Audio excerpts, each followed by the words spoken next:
What would happen if we flipped the script? The what if becomes a positive.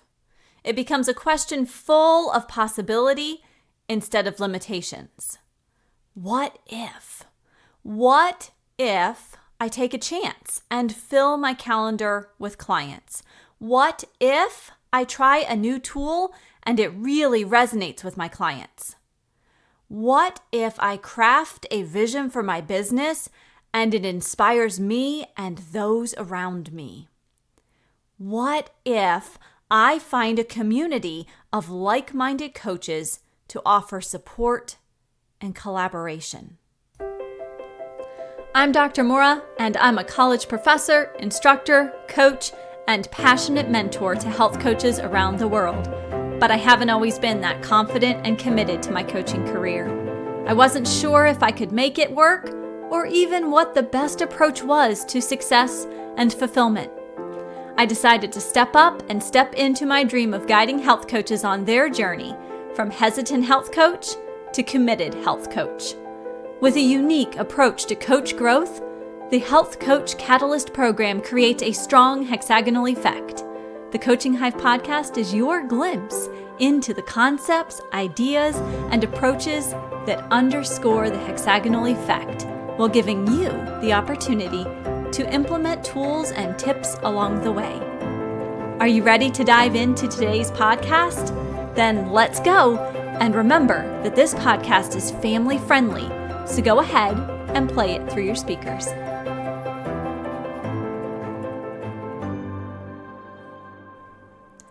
Welcome to episode 11 of the Coaching Hive podcast.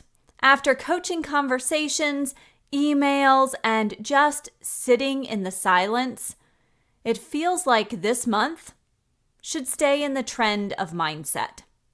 This might be because our Coaching Hive Masterclass for May will be all about mindfulness, and I've already got that on my mind.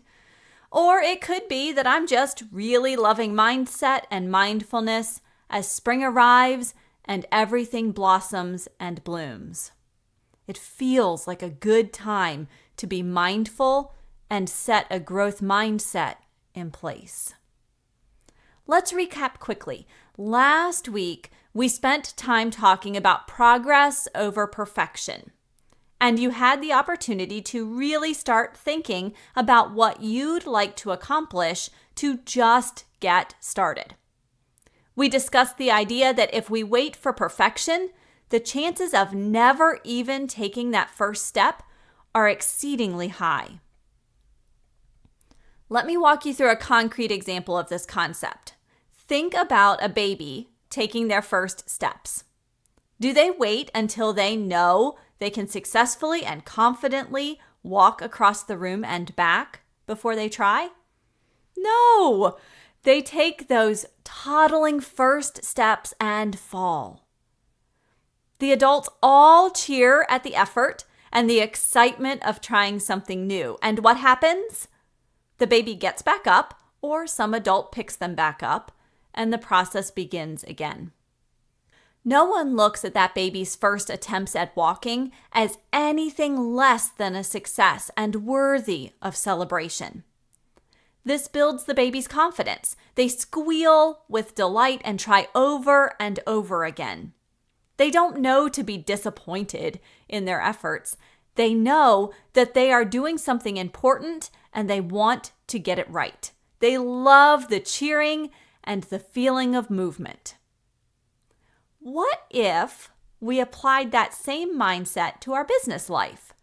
What if we chose to celebrate each small step, however wobbly, and have confidence in our ability to walk across the room even if we have never before accomplished the feat? What if we committed to being confident about our forward movement? That sounds nice, right?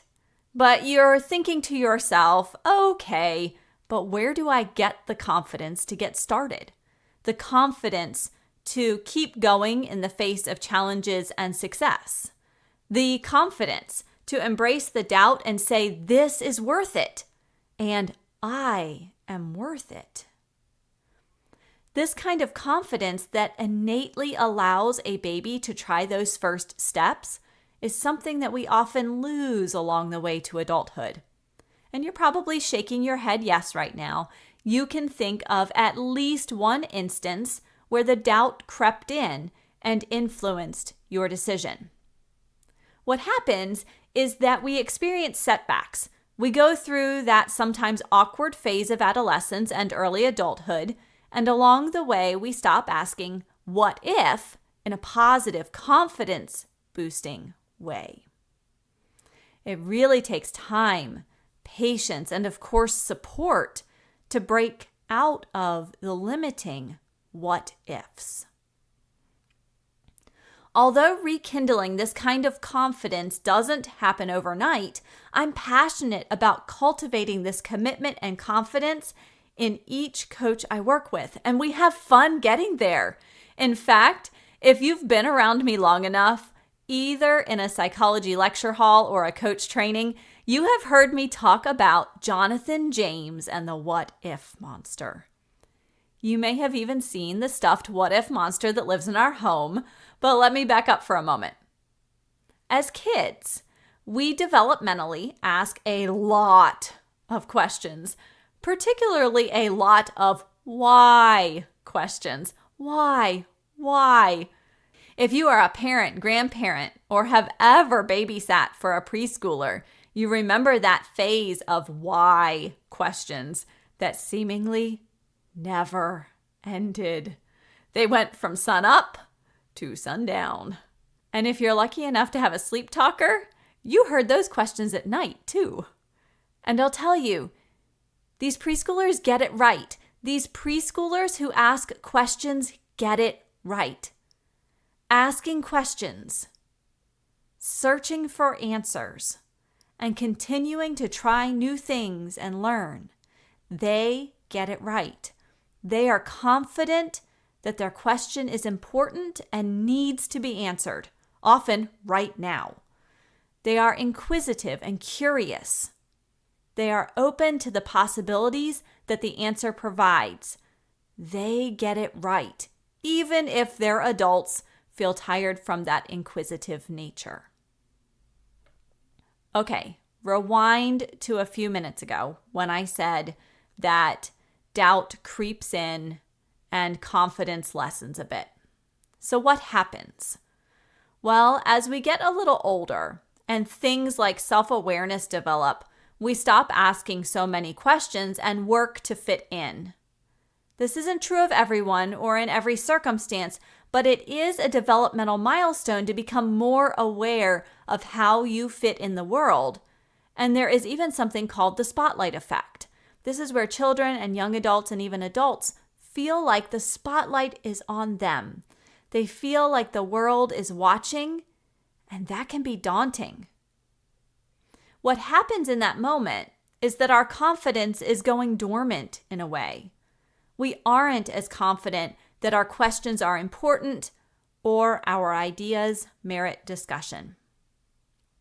The what if monster begins to take a more negative mindset. The monster starts to worry about what others will think, about how their ideas will be interpreted or accepted, and even if they have what it takes to become successful.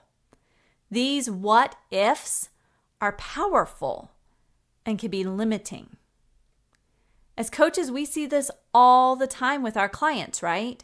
The client says that they want to make a change, but they don't believe they're capable. They are worried about failure. Sometimes they aren't even sure if they are worth the effort and the process of change. As we work with clients through this process, we start to uncover why the change is important, what they need to be successful, and then we work to help them get those small wins early and often. It boosts confidence. I talk to coaches who feel the same way about growing their business. They are worried about failure. They aren't sure if it's possible, and the what if monster creeps in. So just like the what if monster in the book by Michelle Nelson Schmidt, what would happen if we flipped the script. The what if becomes a positive. It becomes a question full of possibility instead of limitations. What if? What if I take a chance and fill my calendar with clients? What if I try a new tool and it really resonates with my client? What if I craft a vision for my business and it inspires me and those around me? What if I find a community of like-minded coaches to offer support and collaboration? What's happened here?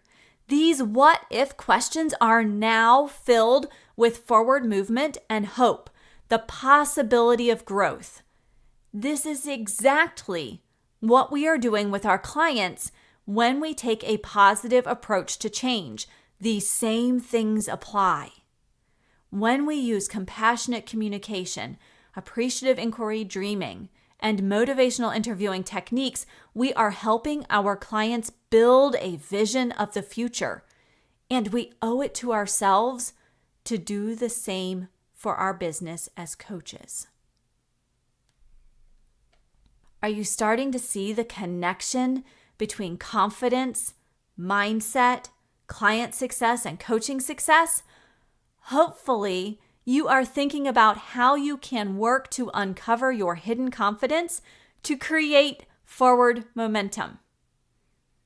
What will you do this week? Tell me what you're going to do. I want you to send me an email. Send me an email at mora@coachinghive.com. You could comment on the podcast at coachinghive.com, or you can even DM me on Instagram or Facebook. I want to know what you are going to do to take action this week. I will hold you accountable even as you hold yourself accountable. I'll stand up and cheer just like a proud parent. I'll be there with you every step of the way to support you. Tell me what you're going to do. And as you are taking these steps, baby steps, big steps, or somewhere in between steps, if you need to feel inspired, I have some amazing episodes coming up highlighting the possibilities that exist in building your coaching career. So keep your eyes and ears open to stay updated. But in the meantime, I can't wait to hear what step you choose this week to grow and uncover your confidence. Maybe it's as simple as posting on your Facebook wall or Instagram feed that you are enjoying working with clients as they make shifts to their health and wellness. Or that you have become nationally board certified as a health and wellness coach. Maybe it's something even bigger. I don't know what it is for you. Maybe it's creating a new community contact.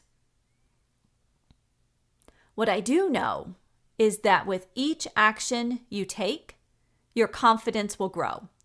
Just as each success for our clients builds their confidence, the same is true for us as coaches.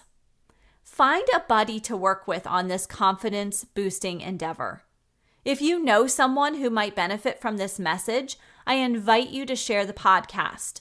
Share it with your friends, your family, your colleagues. Share it on your social media channels and find an accountability partner to work with this week.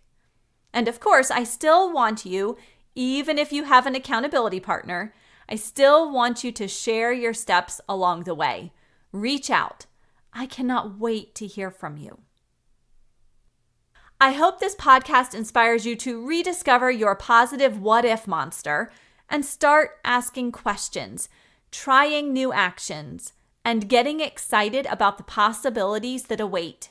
And while you do that, I'll be here waiting for you next week with another episode of the Coaching Hive podcast. But don't be a stranger. Keep in touch with your progress until then. Thanks so much for listening.